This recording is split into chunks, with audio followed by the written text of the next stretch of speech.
Hello friends, this is DSR with Morning News. First headlines. వెలుగు దినపత్రికలో వార్తలు. జోరు వానలు రాష్ట్ర వ్యాప్తంగా మత్తలు దొరుకుతున్న చెరువులు. నేడు రేపు రాష్ట్రమంతటికి రెడ్ అలర్ట్. హైదరాబాద్ సిటీలో అన్ని జోన్లకు కూడా. మంచిర్యాల జిల్లా భీముని కన్నెపల్లిలో 23.2 సెంటీమీటర్ల వర్షం. 5 జిల్లాల్లోనూ భారీగా కురుస్తున్న వాన. మీడియం ప్రాజెక్టులకు వరద. గోదావరిలో పెరుగుతున్న ఫ్లడ్. కడెం నుంచి ఎల్లంపల్లికి ప్రవాహం. పశ్చిమ మధ్య బంగాళాఖాతంలో అల్పపీడనం 48 గంటల్లో మరింత బలపడే అవకాశం.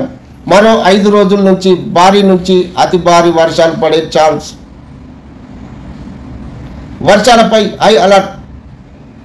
సీఎం ఆదేశాలతో ఎక్కడికక్కడ రంగంలోకి అధికారులు. శాఖల మధ్య సమన్వయంతో సహాయక చర్యలు. వరంగల్, హైదరాబాద్లో షెల్టర్ హోమ్స్ ఏర్పాటు. శాఖల వారీగా మంత్రులు ఉత్తమ్, దామోదర్, పొంగులేటి రివ్యూ. ప్రాణ ఆస్తి నష్టం జరగకుండా చర్యలు తీసుకోవాలని ఆదేశాలు. విద్యా సంస్థలకు సెలవులతో తప్పిన ఇబ్బందులు.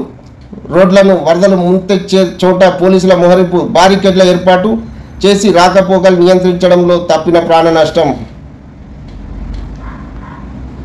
మహబూబాద్ జిల్లా గార్ల వద్ద మన్నేరు వాగు ఉధృతంగా ప్రవహించడంతో అటువైపు ఎవరు వెళ్లకుండా పర్యవేక్షిస్తున్న SP Sudheer.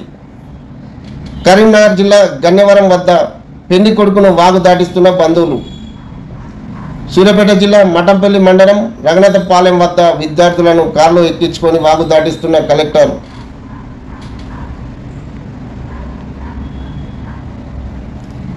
హెచ్డిఎఫ్సిలో minimum balance 25,000. HDFC bank minimum account balance ఫీజును భారీగా పెంచింది. మెట్రో అర్బన్ బ్రాంచ్లో కొంత సేవింగ్ ఖాతా తెరిచేవారు 25,000 ఎంఏజీబీని నిర్వహించాల్సి ఉంటుంది. మరోవైపు ఐసిఐసి బ్యాంక్ ఎంఏబీను పెంచి వెనక్కి తగ్గింది. వచ్చే నెల ప్రధాని మోదీ యుఎస్ టూర్. ప్రధాని నరేంద్ర మోదీ వచ్చే నెల అమెరికాలో పర్యటించనున్నారు. న్యూయార్క్లో జరిగే ఐక్యరాజ్య సమితి జనరల్ అసెంబ్లీ యుఎన్జిఏ సమావేశంలో ప్రధాని పాల్గొంటారని అధికార వర్గాలు వెల్లడించాయి. ఎల్ఐసి 5 బ్యాంకుల్లో అమ్మకానికి ప్రభుత్వ వాటా. ఎల్ఐసి 5 ప్రభుత్వ బ్యాంకుల్లో కొంత వాటాను అమ్మాలని కేంద్రం భావిస్తుంది. సెబీ రూల్స్ ప్రకారం లిస్టెడ్ కంపెనీలో ప్రమోటర్ల వాటా 75% మించకూడదు. ఈ రూల్స్కు తగ్గట్టుగా తన వాటాను తగ్గించుకోవాలని ప్లాన్ చేస్తుంది. డ్రగ్స్, గంజాయిపై పోరుకు యాంటీ డ్రగ్స్ సోల్జర్స్. రాష్ట్ర వ్యాప్తంగా 2 లక్షల మందికి బాధ్యతలు. ప్రజలకు అవగాహన కల్పించేలా శిక్షణ ఇవ్వనున్నట్టు లీగల్ టీం. యాంటీ డ్రగ్స్ సోల్జర్లుగా ఎన్ఎస్ఎస్, ఎన్సిసి క్యాండిడేట్లు. ఓటు చోరు, గద్దీ చోరు. ఏఐసిసి ఆదేశాలతో రాష్ట్ర వ్యాప్తంగా ఆందోళనలు. నేడు రాత్రి అన్ని జిల్లా కేంద్రాల్లో క్యాండిల్ ర్యాలీ నిర్వహించాలని పిసిసి పిలుపు. 22 నుంచి వచ్చే నెల 7 వరకు నిరసనల ప్రదర్శనలు.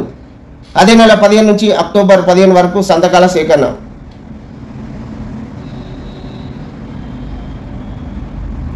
గవర్నర్ కోట ఎమ్మెల్సీల నియామకంపై సుప్రీంకోర్టు స్టే. ప్రొఫెసర్ కోదండరాం, అమీర్ అలీఖాన్ కేసులో విచారణ.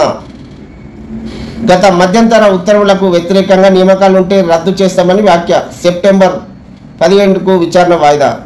గవర్నర్ కోట ఎమ్మెల్సీల నియామకంపై బుధవారం సుప్రీంకోర్టు స్టే విధించింది. ప్రొఫెసర్ కోదండరాం, అమీర్ అలీఖాన్ కేసుల విషయంలో ఈ నిర్ణయం తీసుకుంది. నిరుడు ఆగస్టు 14న తామిచ్చిన మధ్యంతర ఉత్తర్వులు తర్వాత జరిగిన పరిణామాలు ఆ ఉత్తర్వులకు వ్యతిరేకంగా ఉంటే ఎమ్మెల్సీల నియామకాన్ని రద్దు చేస్తామని వ్యాఖ్యానించింది.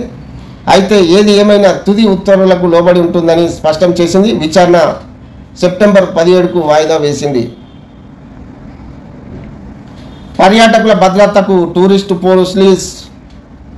పర్యాటక ప్రాంతాల్లో కొత్తగా పోలీసింగ్, టూరిజం, పోలీస్ శాఖల సమన్వయంతో విధి విధానాలను వరల్డ్ టూరిజం డే సందర్భంగా ప్రారంభించేందుకు ఏర్పాట్లు.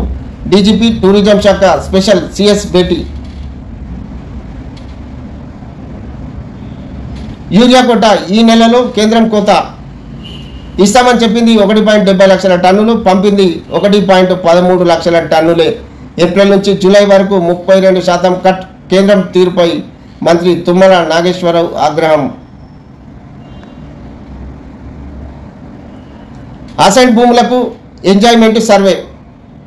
అదే టైంలో భూదార్ నెంబర్ల కేటాయింపు. అధికారులకు సీఎం రేవంత్ రెడ్డి ఆదేశం. అసైన్డ్ కమిటీలకు గ్రీన్ సిగ్నల్. భూదాన్ భూముల నిర్వహణకు కమిటీ. త్వరలో భూముల విలువ సవరణ. స్టాంపు డ్యూటీ తగ్గింపు. శ్రావణ మాసం పూర్తయిలోగా ఇందిరమ్మ ఇండ్ల ప్రారంభోత్సవానికి ఏర్పాట్లు చేయాలని ఆదేశం. రాష్ట్ర వ్యాప్తంగా అసైన్ భూములకు ఎంజాయ్మెంట్ సర్వే నిర్వహించాలని అధికారులను సీఎం రేవంత్ రెడ్డి ఆదేశించారు. అదే టైంలో అసైన్ భూములకు భూదార్ నెంబర్ కేటాయించాలని సూచించారు. ఎంజాయ్మెంట్ సర్వేలో భాగంగా క్షేత్రస్థాయిలో అసైన్ భూముల యజమానులను గుర్తించడంతో పాటు భూముల హద్దులు నిర్ణయిస్తారు. మంచి ప్రణాళికతో రండి, అభినందిస్తాం. నా రిటైర్మెంట్ లోపు సమర్పించండి. గచ్చిబౌలి కేసులో రాష్ట్ర ప్రభుత్వానికి సిజేఐ జస్టిస్ గవాయ్ సూచన. సమగ్ర అభివృద్ధి ప్రణాళిక కోసం ప్రయత్నిస్తాం, బాగుంటుంది. మంచి ప్రతిపాదనతో వస్తే అన్ని ఆంక్షలు ఎత్తేస్తాం. కావాల్సింది పర్యావరణ పరిరక్షణ అని వెల్లడి. ప్రణాళిక సమర్పణకు 6 నుంచి 8 వారాల టైం కోరిన ప్రభుత్వం.